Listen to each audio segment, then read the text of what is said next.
Bem-vindo ao nosso bate-papo com a Nutri. E hoje eu estou com um convidado super especial, que é o Dr. Paulo Gustavo, que é um médico endocrinologista, inclusive o endocrinologista dos meus filhos. Então é um profissional que eu respeito e confio muito. E a gente pensando no tratamento da obesidade, a obesidade como uma doença de causas multifatoriais, a gente tem que considerar sempre o acompanhamento médico no tratamento. E especialmente o acompanhamento de um endocrinologista.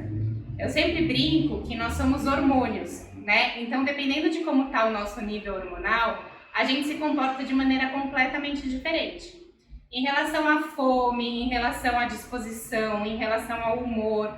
Um exemplo muito claro disso é a TPM, né? Então, que é inclusive um fator de discórdia entre homens e mulheres, mas até nós mulheres a gente percebe quando a gente está na TPM, a gente muda um pouco o nosso comportamento.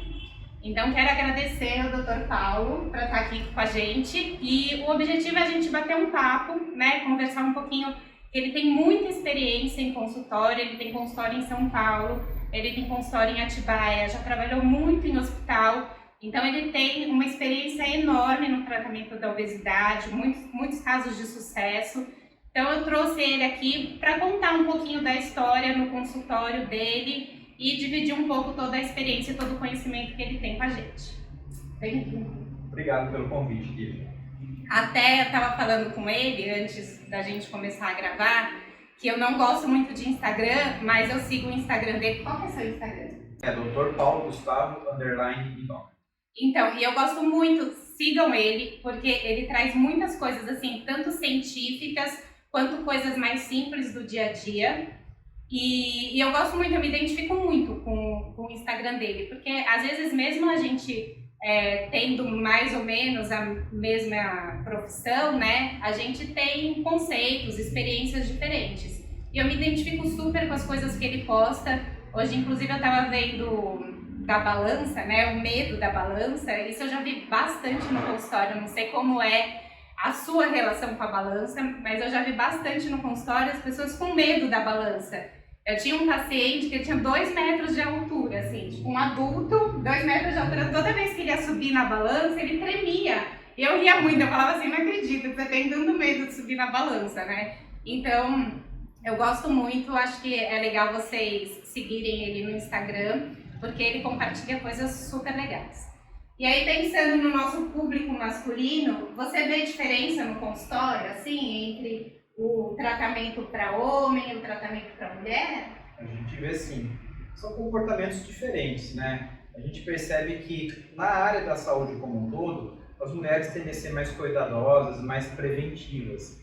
Elas percebem que estão ganhando peso e tanto pela questão da saúde como pela própria estética, que a mulher se sente mais cobrada, a mulher vai primeiro no médico. A gente costuma ver os homens indo na consulta demorando mais para procurar o acesso médico, seja para tratamento de obesidade, seja para tratamento de diabetes e doenças afins. Então, o que a gente percebe normalmente os casos dos homens, quando chegam no nosso consultório, são casos que é comum você ver o homem já com complicações relacionadas à obesidade, com um excesso de peso mais extremo do que as mulheres, enfim. Então, normalmente, quando a gente... Isso não é uma regra geral, mas, em média, os casos masculinos tendem a chegar no consultório já um pouco mais complicados.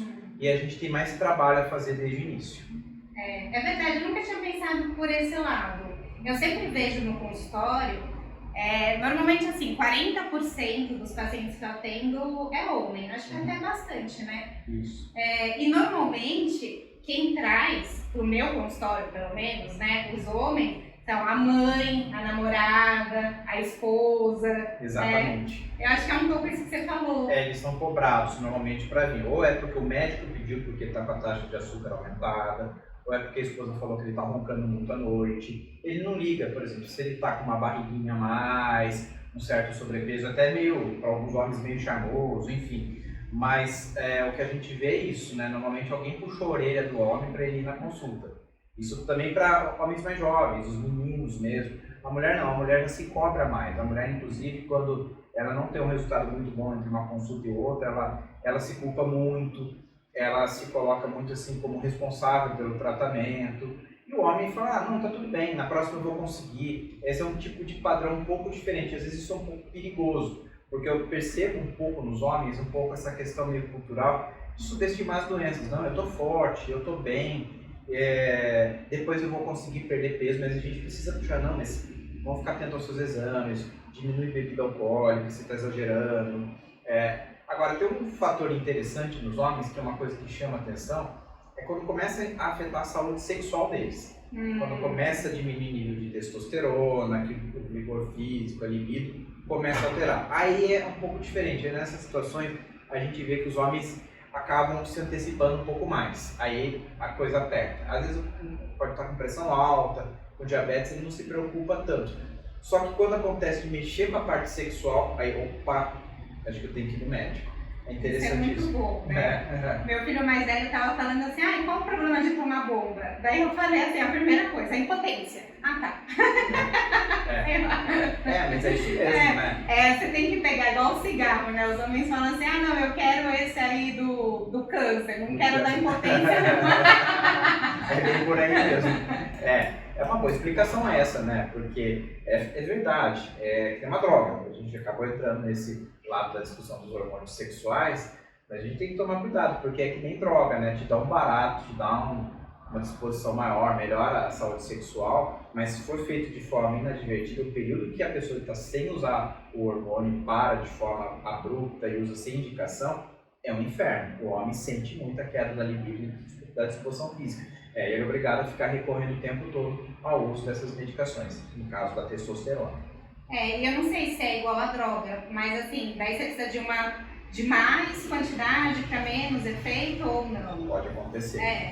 No caso da testosterona, uso não para fins clínicos, né, que a pessoa tem uma indicação laboratorial para isso, clinicamente, já está tendo sintomas, você está dando uma dose na faixa terapêutica. Agora, as pessoas que usam de forma inadvertida para ganho de massa muscular apenas, elas sentem desejo de cada vez mais aumentar a dose, cada vez mais ter vigor físico. Isso dá até um nome em medicina que a gente chama de vigorexia. Então, pessoas que nunca estão satisfeitas com o próprio corpo, querem cada vez mais usar anabolizante, querem cada vez mais usar testosterona, ficam se comparando entre os homens, e isso tem se tornado cada vez mais comum. Então, esse uso inadvertido, e há um efeito de adição, tanto química quanto psicológica mesmo. E em relação aos hormônios, assim, quais as principais diferenças dos hormônios masculinos e femininos nesse caso da obesidade? Então, no caso da obesidade, a primeira coisa que tem a ver com a distribuição de gordura corporal, né, que a gente vê aqui. A testosterona é um hormônio masculino, é o principal hormônio masculino, e ele dita a característica de distribuição de gordura de um padrão mais abdominal, mais central, que é aquela gordura em padrão de corpo de maçã, que a gente fala. Enquanto a mulher, a deposição de gordura ditada pelo estrogênio é aquela disposição mais inteira, no quadril, nas coxas. Então tem essa questão da diferença de biotipo na distribuição de gordura. No caso do homem, a testosterona ela tem um pouco mais a ver com o aumento de resistência insulínica. Essa deposição de gordura abdominal predispõe mais ao aumento de risco de diabetes, doenças cardiovasculares, hipertensão arterial. Então a gordura abdominal que a gente vê mais no homem, ela tende a ser mais nociva que a gordura mais de perna e de quadril que a gente vê em mulher. Por outro lado, essa gordura mais em padrão pera na mulher, que é mais quadril, coxa, nádega, ela não causa tanto prejuízo do ponto de vista cardiovascular.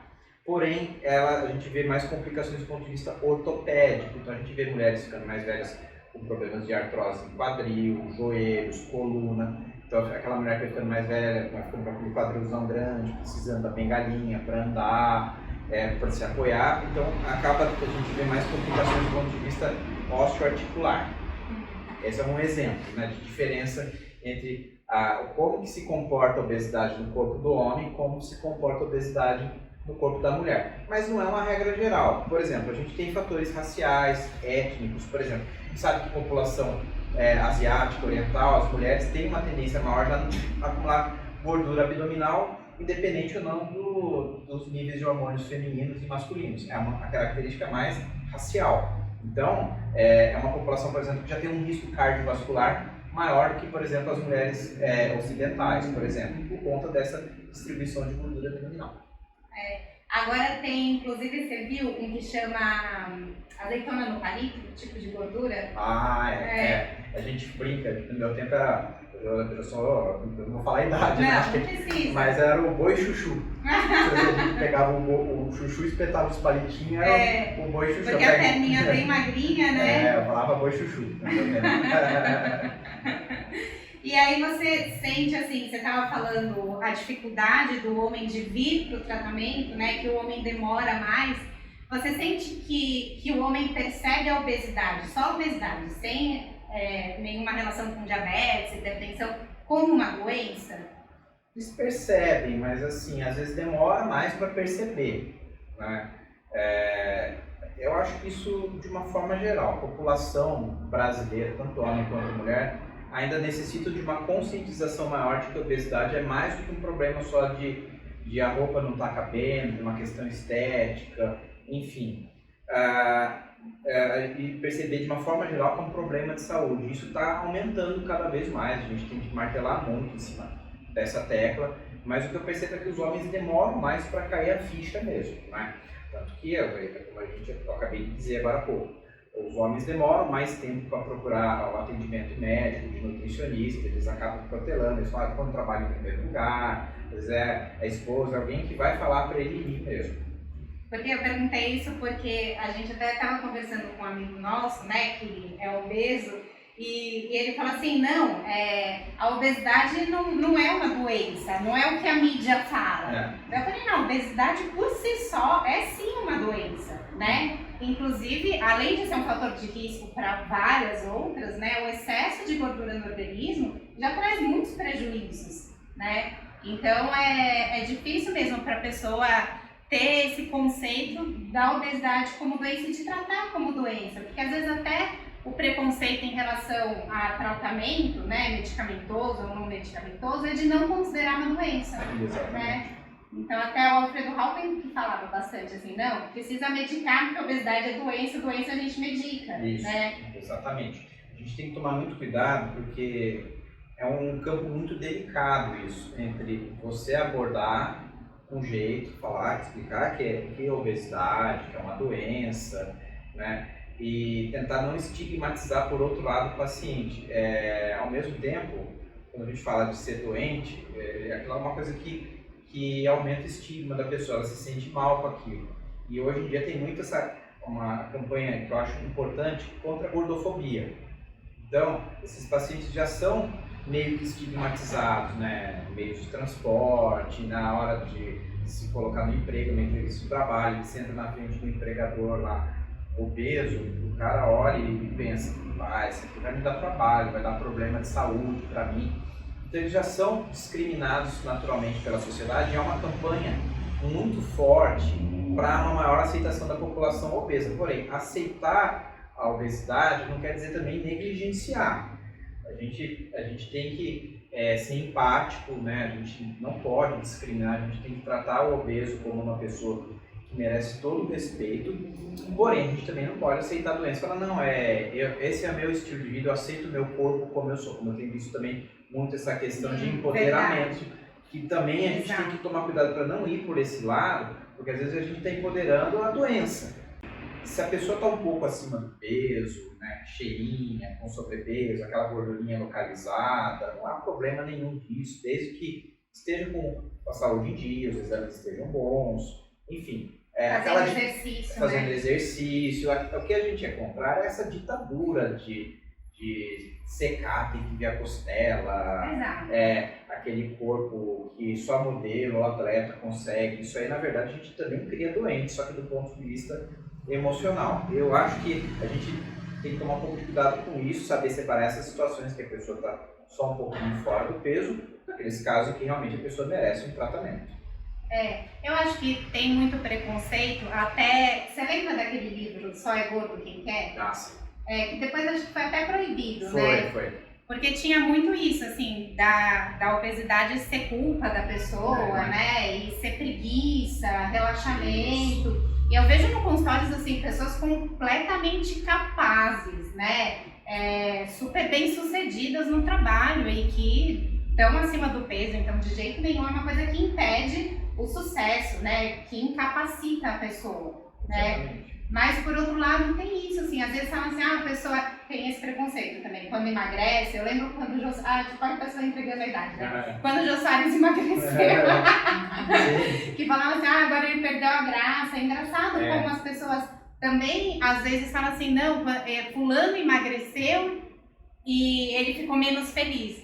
Também não acredito nisso, né? Porque uma coisa que eu sempre falo é que quando você começa a engordar muito, significa que alguma coisa está em desequilíbrio, né? Você está comendo uma quantidade muito maior do que você precisa e isso acaba refletindo no corpo. Então, a hora que você emagrece também, você está cuidando desse equilíbrio, prestando atenção em outras coisas que você estava deixando para depois, né?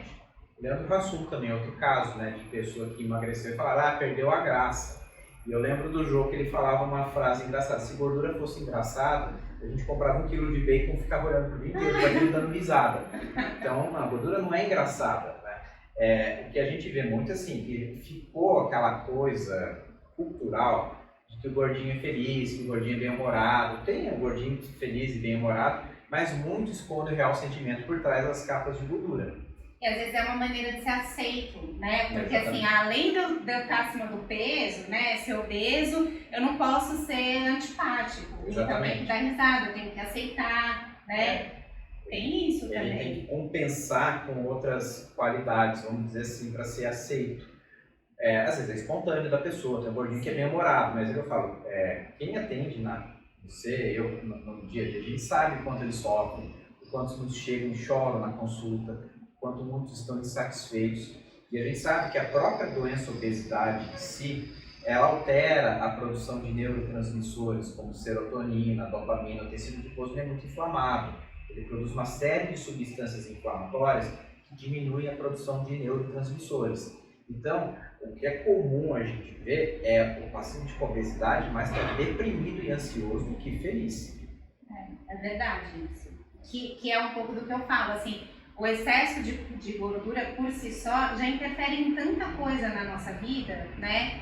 E eu vejo no consultório as pessoas quando começam a emagrecer, elas falam muito isso, assim, nada é melhor do que esse sentimento da felicidade, da conquista do emagrecimento. Não é só pelo peso magro, e eu também não acho, nem sou top model, nem acho que todo mundo tem que virar top model, né? Mas as pessoas têm que estar em um corpo que representam também o que a gente é, Sim, né? claro. Que te leve, porque a hora que a pessoa começa a engordar, ela vai se adaptando a tudo. Talvez até a questão de ser legal é um pouco essa adaptação, né? Eu não escolho mais nada, eu uso a roupa que serve, Sim. né? Eu vou devagar, então eu não vou muito longe, né? Então acho que tem todas essas questões envolvidas também com a obesidade, né? Com certeza. Eu acho que, assim, eu achei interessante você falar que eles são, os homens de maneira geral no consultório, eles são mais tranquilos em relação ao tratamento, né? Eles se cobram menos. Eles se cobram menos. Eu vejo mais sucesso no consultório de homem, tanto que as mulheres reclamam muito. Então, às vezes vem assim, marido e mulher, mãe e filho, e aí o homem emagrece numa velocidade muito mais rápida que a mulher, né? Eu acho que tem alguns fatores para isso, e eu acho que talvez, como eles demoram um pouco mais para procurar tratamento, quando eles buscam, talvez eles já estão mais preparados para isso, né? Eu acho que tem fatores tanto hormonais masculinos mesmo envolvidos, né? Por exemplo, a questão do homem ter a mais massa muscular, por exemplo, isso joga a favor do homem, ele tem uma taxa metabólica mais favorável. Por outro lado, ele pode acabar comendo mais em compensação. Mas se o homem sabe tirar proveito dessa questão de ter mais massa muscular, de conseguir ter uma capacidade de queima calórica maior durante o exercício físico, ele sai na frente. Essa é uma característica. Uma outra coisa que eu vejo nos homens, uma outra situação, é que os homens demoram mais, mas quando eles começam, eles ficam muito mais focados. Então pode acontecer do mundo estar caindo ao redor dele, ele continua lá.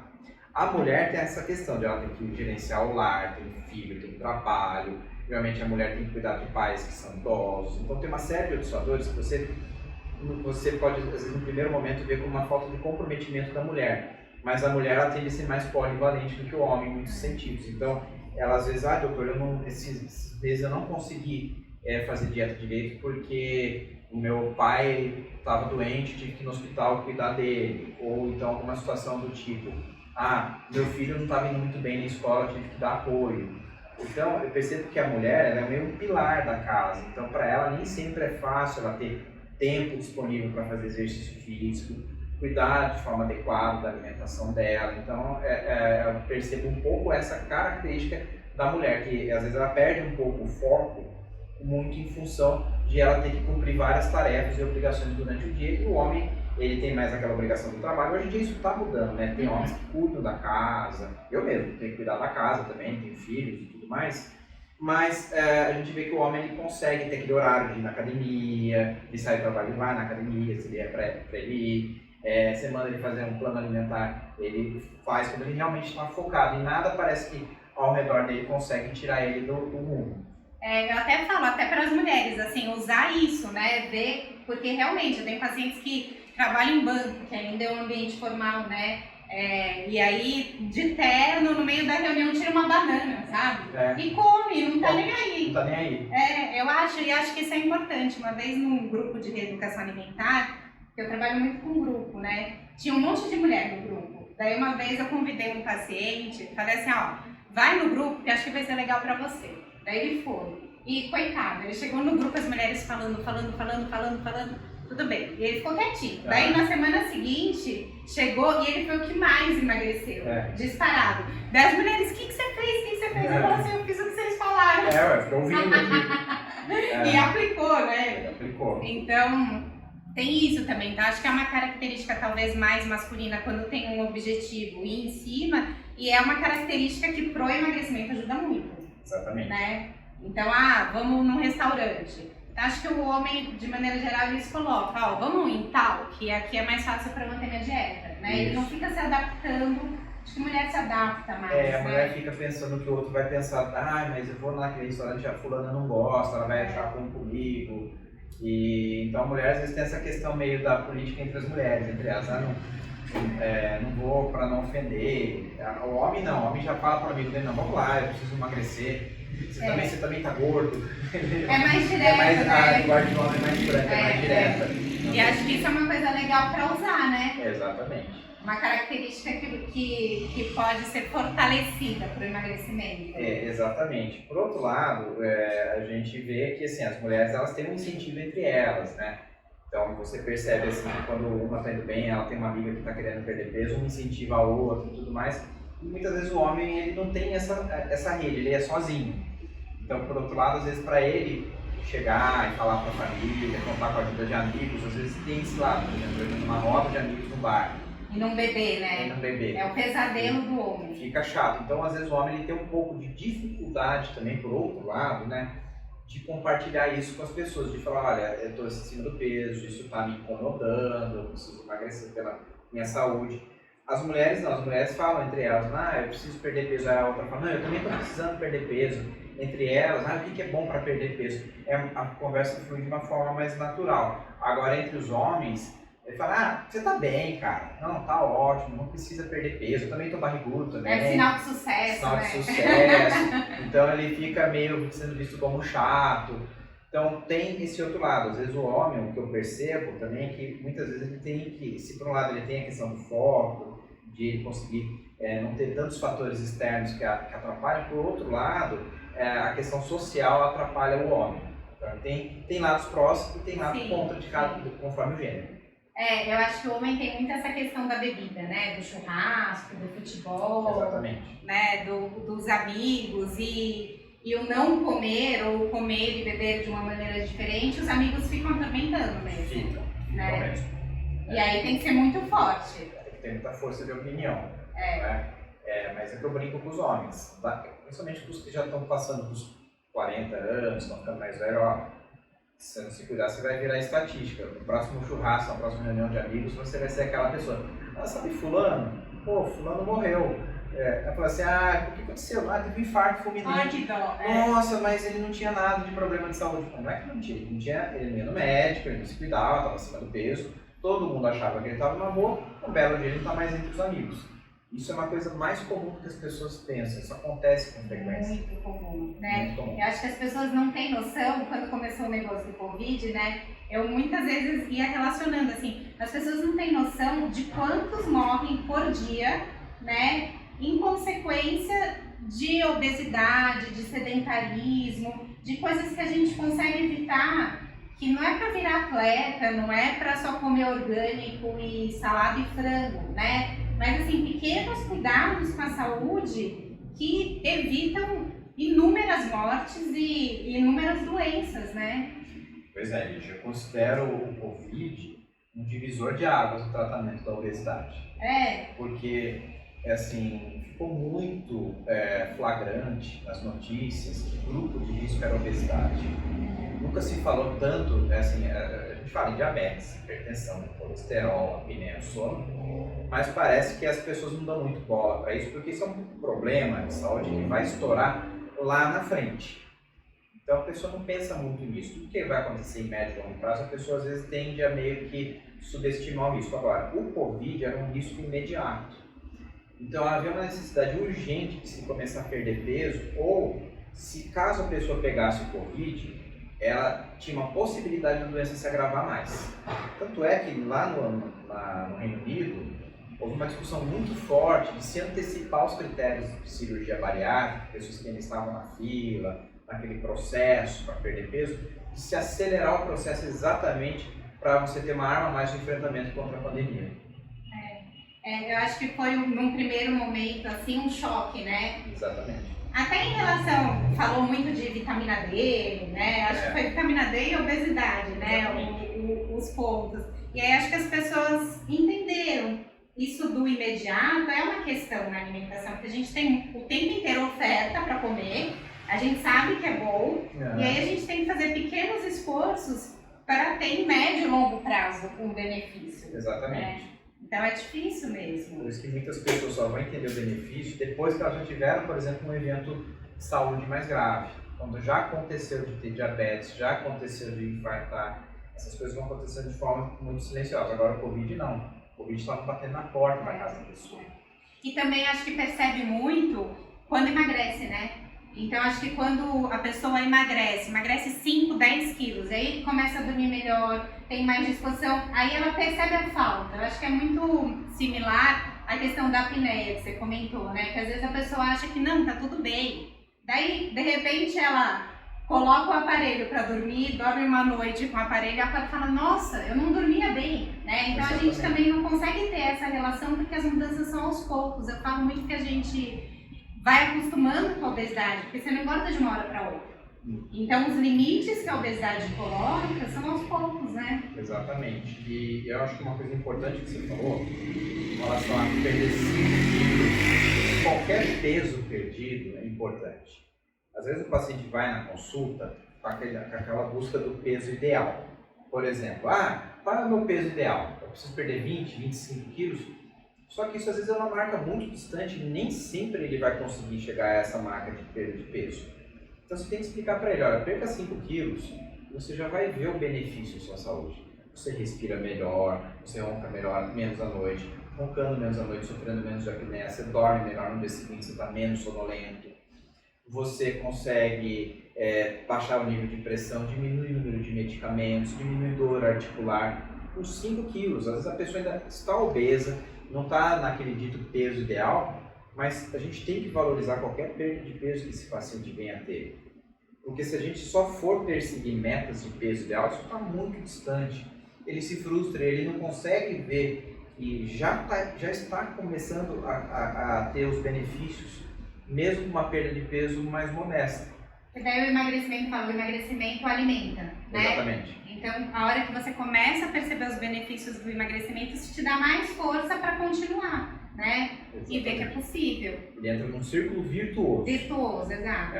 Ele começa a se encorajar e acreditar em si próprio. Em relação à medicação, quais as medicações, porque acho que isso é o que todo mundo gosta de saber também, né? Hoje, quais as medicações, a gente até, inclusive, teve na mídia, né, muitos casos de até mortes em função de medicações naturais para emagrecer. O que hoje existe que ajuda e que é legal para o tratamento da obesidade? Medicamentos homologados para perda de peso no Brasil, a gente não tem muitos. No total, são 5 medicações que a gente tem hoje homologadas. A sibutramina, a liraglutida, que o nome comercial mais conhecido é o Saxenda Euvictosa, o Orlistat, que era o famoso Xenical, a bupropiona com naltrexona, que ainda não foi oficialmente lançada no Brasil, que vai chegar com o nome comercial de contrário, que a gente vê muitas pessoas prescrevendo em forma de manipulação, e o lisdexanfetamina, que é o Venvance, o Junev, que é uma medicação mais específica para casos de transtornos de compulsividade alimentar, não é para qualquer caso de obesidade. Essas são as 5 que a Anvisa homologou. Existem outras medicações que a gente utiliza no Brasil que ainda não foram homologadas no Brasil, mas a gente utiliza baseado no que tem de literatura lá fora e do que já é aprovado por entidades estrangeiras, por exemplo, como o FDA americano. Aí, nesse caso, o exemplo mais conhecido é o Ozempic, que é a semaglutida, que lá fora já é homologada, além do tratamento de diabetes, que ela foi lançada aqui no Brasil, para tratamento de diabetes. Mas lá fora, com um nome diferente chamado Wegovy, nos Estados Unidos, que é uma dose maior até do que eles utilizam aqui no Brasil, ela já é utilizada para obesidade. E a gente acaba adotando essa conduta também aqui. Outras medicações que a gente considera como fora da bula, que são baseadas em trabalhos científicos que a gente utiliza em casos específicos, são os antidepressivos, né? Então, a fluoxetina, a sertralina, o topiramato, que também a gente usa muito em casos de transtornos de compulsão alimentar, fissura, desejo de comer alguns alimentos, como tomar refrigerante, doces, a gente utiliza em alguns casos específicos, mas são medicações já consideradas fármacos de segunda linha. Então, são medicamentos que a gente não utiliza logo de cara, vamos dizer assim, como a nossa primeira ideia de medicamento, mas que podem ajudar a compor o tratamento. E o que você sente, você acha que as pessoas, porque dessas medicações quase todas precisam de prescrição médica, né? Exatamente. As pessoas não usam muito, não conseguem comprar, né? Tirando o Orlistat, né? Que o Orlistat não precisa. Na realidade, o liraglutida, o Saxenda e o Ozempic vêm sem receita médica. Você até consegue ter acesso sem receituário, porque é um receituário comum. E você pode não ter acesso a programas de desconto que necessitam do cadastro, do número de CRM. São medicações caras. São né? medicações caras também, o próprio preço já acaba sendo uma barreira, mas a gente tem que tomar um pouco de cuidado pelo fato de não necessitar do receituário médico com o abuso da medicação. A gente tem visto muito, existem contraindicações ao uso de Saxenda e Ozempic. Então, por exemplo, o paciente ele aumenta o risco de pancreatite, ele precisa checar esse número, por exemplo, nível de triglicérides. Se eles estão muito altos, há um aumento do risco de pancreatite. Se eu não verifico isso antes de iniciar o uso do Saxenda e Ozempic, eu posso estar colocando meu paciente em perigo. Um paciente com refluxo gastrointestinal muito grave, também porque esses remédios podem piorar o refluxo, então a gente precisa ver em que nível de refluxo que esse paciente está e também saber fazer o ajuste, o manuseio da medicação também, porque eu vejo muitas pessoas comprando remédio de forma errada e também utilizando o remédio de forma errada. Vou dar um exemplo, o Ozempic. Ele é uma medicação de uso subcutâneo semanal. Eu vejo pessoas usando o Ozempic de uso diário, aumentando de pouquinho em pouquinho na caneta. Isso não existe em nenhum lugar. Nem na bula. Nem na bula, nem nada. Simplesmente eu não sei de onde surgiu isso. Ele tem que aplicar o Ozempic e eu vejo médicos fazendo isso. O pior é ver médico fazer isso. Então eu não sei de onde surgiu esse tipo de informação. Então, embora o remédio você possa ter acesso dele sem um receituário médico, é importante que você seja avaliado antes por um profissional da área de saúde, pelo médico, um especialista que entende obesidade, para não correr o risco de você ter efeito colateral grave com medicamento, você ser um paciente que eventualmente é contraindicação usar uma determinada medicação. E a medicação não faz milagre, né? Assim, eu acho que muitas vezes ela colabora muito para o processo de emagrecimento, né? Mas não adianta depositar tudo na medicação, porque isso também não vai ter resultado, né? Além de poder ter um monte de efeito colateral, a gente tem que saber manejar isso. Então precisa realmente do acompanhamento médico, até para você ter para quem ligar, né? tô sentindo isso, é normal, não é normal, paro, volto, né? Não é uma coisa livre para você fazer da sua cabeça, né? Não, infelizmente isso é muito cultural do brasileiro, buscar na internet, fórmula milagrosa, tem até anúncios, às vezes você entra num site na internet, parece, tome fitocaps emagrecedor, não sei o que emagrece, derrete, seca. Então o paciente coloca na mesma vala o remédio que tem estudo científico de anos, que foi validado por entidades sérias, num remédio popular, que a gente não sabe nem o que tem lá e que a gente sabe que mata. Muitas vezes eu tenho paciente que fala assim, manda uma foto assim, o que você acha desse? Daí eu vou pesquisar, entro no site e falo, você nem sabe o que tem, eles não tem nenhum lugar informando o que é isso, como você vai tomar, né? Exatamente. Eu vejo isso um fenômeno que acontece, por exemplo, com a sibutramina, que é um remédio que a gente prescreve bastante para perder peso, e a sibutramina ela é toda cheia de remina, um receituário B2, aquele tarja preta. Embora ele seja tarja preta, ele não é um remédio que causa dependência, mas a Anvisa fez isso dessa forma para controlar a venda da medicação. Você tem um termo de consentimento esclarecido, você tem que fazer várias perguntas antes do paciente usar o remédio, muitos morrem de medo de usar sibutramina, mesmo com o médico respaldando o uso. Por outro lado, eles não têm medo de usar medicamento popular que ele encontra na internet e que a gente simplesmente não sabe quais são os componentes. A gente sabe que tem muita medicação fitoterápica que eles vendem como natural, que às vezes no processo de fabricação eles misturam outras substâncias que a gente não consegue dosar. Muitas substâncias que estão ali só em teste de laboratório, que não tem bula. Então você não sabe exatamente o que você está tomando, tem que tomar muito cuidado com isso. Nem sempre o que parece ser mais inofensivo vai ser mais saudável. A gente tem que tomar um pouco de cuidado. E muitas vezes tem a questão que desidrata, né? Então tem medicação natural, né? Que a pessoa não sai do banheiro e aí acha que está emagrecendo, né? Exatamente. E não tem nada a ver uma coisa com a outra. Você pode estar prejudicando totalmente a sua saúde e não emagrecendo nada, né? A gente tem que esclarecer o que é o conceito realmente de emagrecer, não de só perder peso. Perder peso, se eu tomar diurético laxante, eu perco peso. O peso na balança vai diminuir porque eu perdi água, mas a gordura está lá. Agora, emagrecer é perder gordura. Perder gordura não é um processo simples. Cada quilo de gordura tem 7.000 calorias em média. Então, para você criar um déficit calórico para perder 7.000 calorias, é um trabalho demorado, não é um trabalho de uma hora para outra. Tá? Se você ficar se matando na academia 1 hora, uma pessoa, um adulto de peso médio, ali na casa dos 30, 40 anos de idade, vai perder 600, 700 calorias. Imagina para perder 7.000, que é o equivalente a 1 kg de gordura.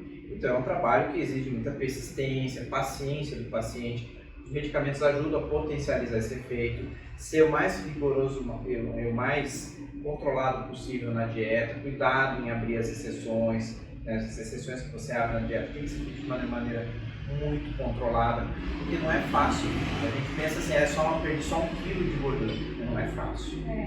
E aí entra muita coisa, né? Um pouco da questão da balança que a gente estava comentando inicialmente. Às vezes o paciente fala assim, de ontem para hoje emagreci 1 quilo. Ou de ontem para hoje engordei 200 gramas. Não é assim, né? A pessoa também tem que entender a balança, né? Saber como avaliar, podendo fazer uma bioimpedância, que aí a gente consegue ver o quanto daquele peso é gordura, o quanto daquele peso é massa muscular, né? Então tem outras coisas, eu acho que a gente tem que considerar muito, eu sempre falo isso, assim, o processo de emagrecimento também é um processo de autoconhecimento, de você entender seu corpo, né, de você entender o ritmo do seu emagrecimento, que às vezes não é igual da vizinha, ou não é até igual o meu de 10 anos atrás. Exatamente. Né? Então, acho que, primeiro, pesar todo dia só deixa a gente mais ansioso. Eu até, quando eu coloquei esse artigo lá no Instagram, isso não sei se é uma recomendação que você faz, mas pelo menos eu gosto de sugerir que o paciente se pese 2 vezes por semana. Ele se pese de segunda de manhã e sexta de manhã sem roupa na casa dele, porque ele vai ver a variação de peso dentro do período da semana, dos dias úteis, no final de semana. Assim ele consegue saber, olha, eu engordo no final de semana. Então, por exemplo, é a cervejinha, porque às vezes a pessoa ela dá esses abusados do dia do lixo, entre aspas, e acha que não faz conta. Uma coisa que eu percebo muito interessante dos pacientes, quando eles vão se conhecendo, às vezes é um detalhe na consulta. Eu pergunto para o paciente, você faz exercício físico todo dia? Eu falo, faço sim, doutor.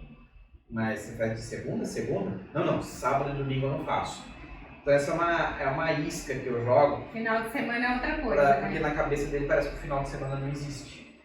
Então é uma forma, né? Você acaba detectando esses casos naquela pessoa que às vezes ela fala, eu não emagreci. A última vez que eu vim aqui na sua consulta, eu pesei 70 quilos, 75, eu tô com os mesmos 75. Eu pergunto, você tem se pesado durante a semana? Aí vai ver aquela pessoa, ela tá com 75 na segunda, 74 na sexta, volta para 75 na segunda. E ela fica nessa sanfoninha da semana. Isso, a pessoa, se ela estivesse pesando com uma certa frequência, ela perceberia isso. Isso acaba ajudando muito a gente direcionar o melhor tratamento. Eu uso bastante isso também da segunda e da sexta, porque às vezes a pessoa entra em manutenção, né? Por isso, porque de segunda a sexta ela diminui o peso e de sexta a segunda ela aumenta o peso. Exatamente. Né? Ainda que na dieta, então às vezes o final de semana começa na quinta, né? Tem aqueles Você casos. vai ter aula.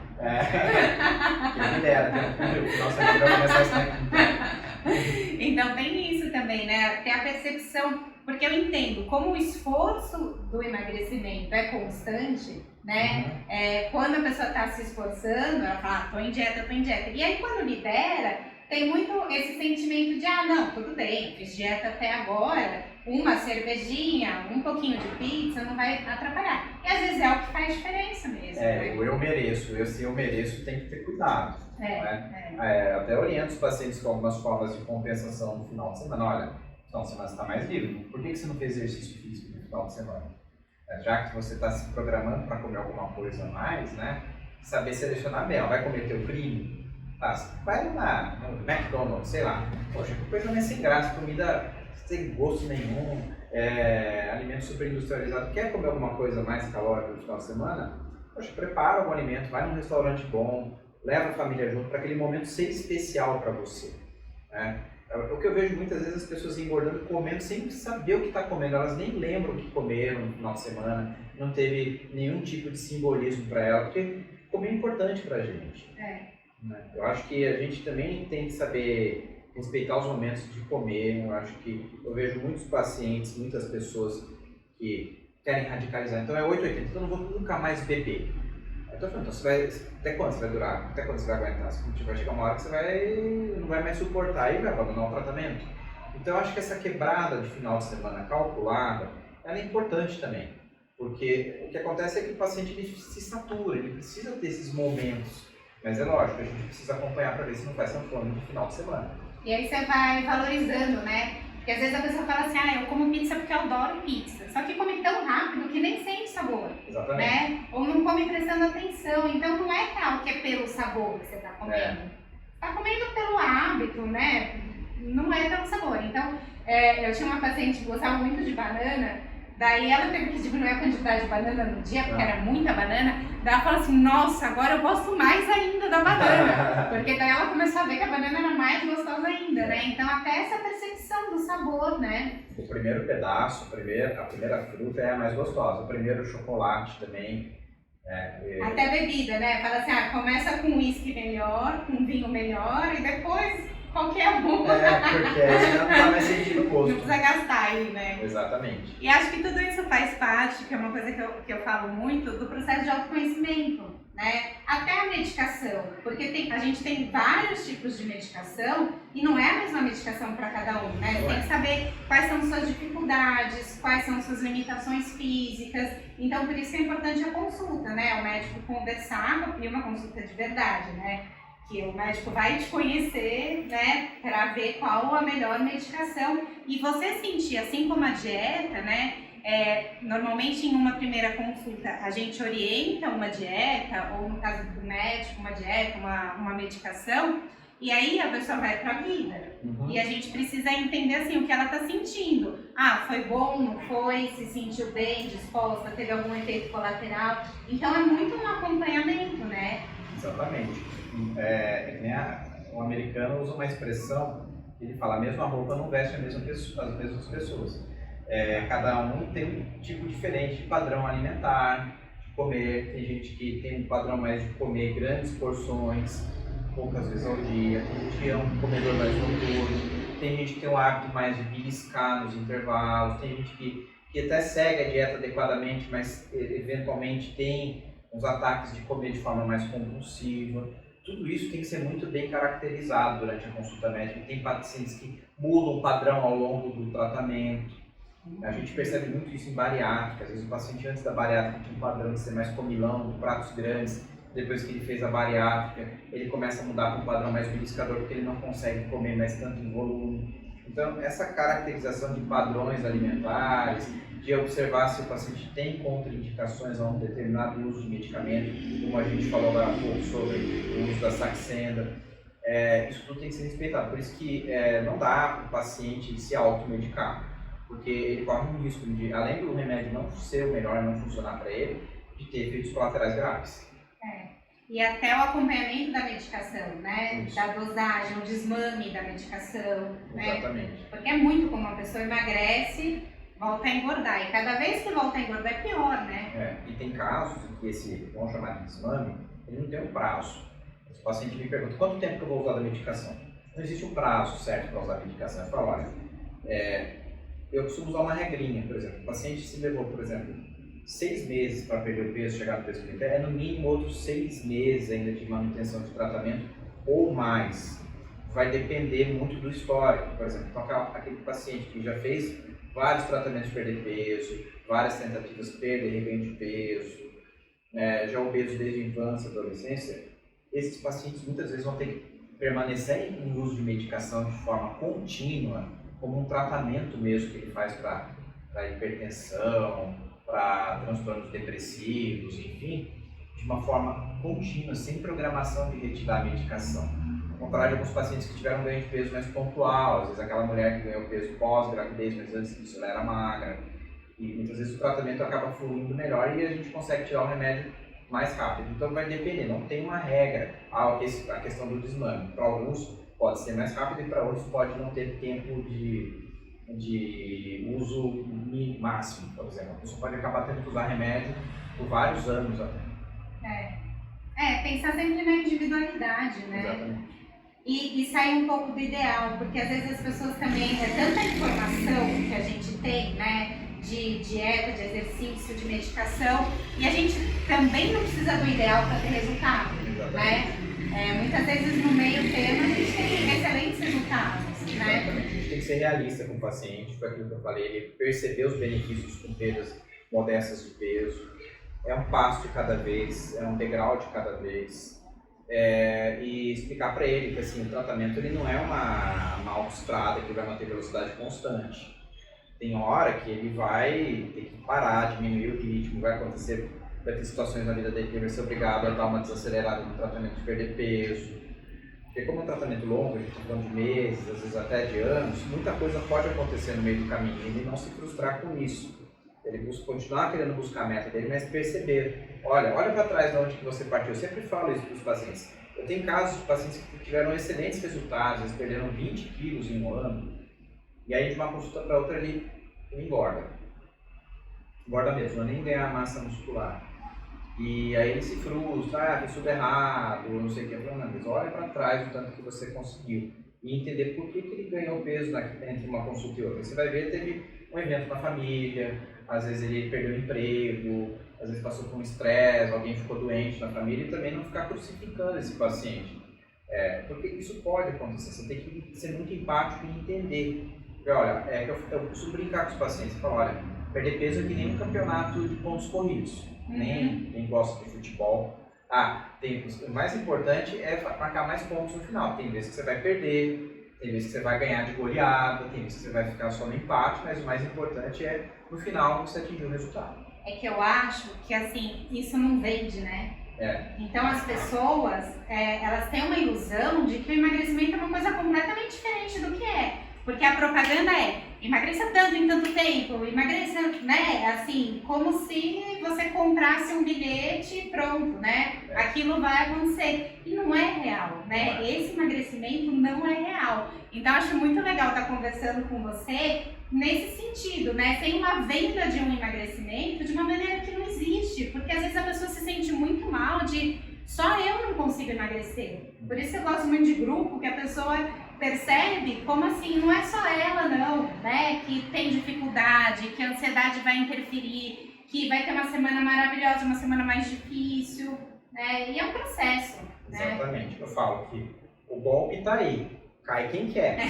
Então, por exemplo, alguém que vende um tratamento, tome essa cápsula mágica, emagreça 10 quilos em um mês, 15 quilos, seca a barriga antes e depois, é que nem pirâmide financeira, é que nem a promessa de investimentos com ganhos milionários, que você vai dobrar ou triplicar o seu patrimônio em um mês. Eu me surpreende como ainda tem gente que cai nesse tipo de conversa. Mas sabe que eu acho que a questão do emagrecimento, assim como a questão financeira, são pontos muito importantes, né?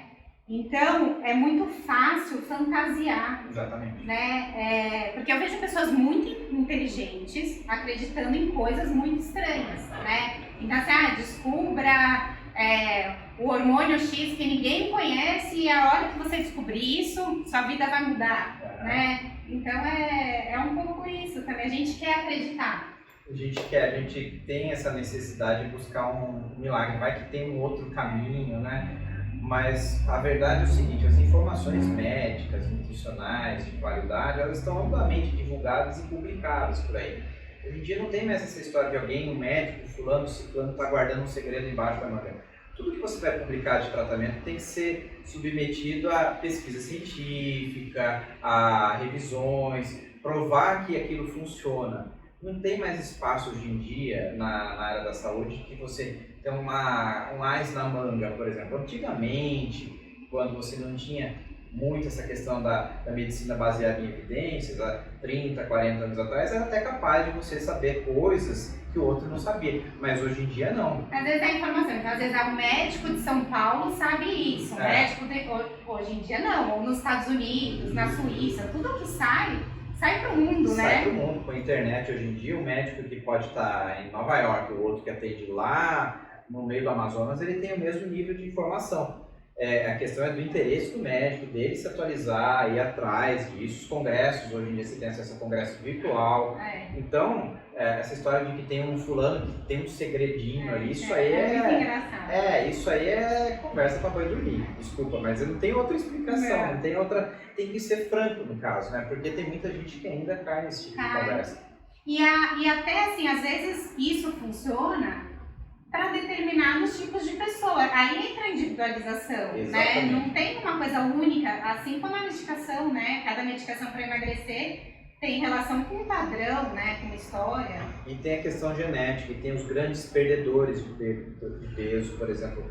Tem paciente que a gente dá uma medicação, uma dose, até uma dose mais baixa, e responde de maneira extremamente favorável. E são características, às vezes, da genética da pessoa. Você não tem como mensurar isso, fica parecendo que o médico é super bom, o nutricionista é super bom, mas a gente teve a felicidade de encontrar um paciente que é um bom respondedor ao tratamento. E às vezes você vai fazer o mesmo tratamento para alguém que ele indicou e a coisa não funciona tão bem.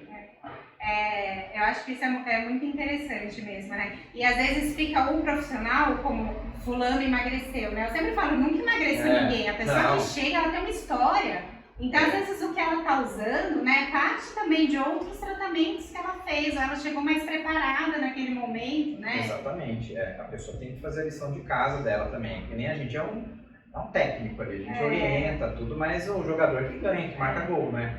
Não é o técnico sozinho, tem que ter o jogador também para se esforçar, treinar, e ele que vai, no final, conseguir os resultados. Muito obrigada, eu adorei falar. Eu acho que eu ficaria aqui horas falando, né? Mas a gente não pode ter um vídeo gigante. A gente pode gravar mais. Adorei. Obrigada, viu? Isso. Então, todo mundo seguindo o Dr. Paulo, porque tem coisas super legais. Eu indico, assim, de coração aberto. Beleza? Muito obrigada e até a próxima. Obrigado a todos.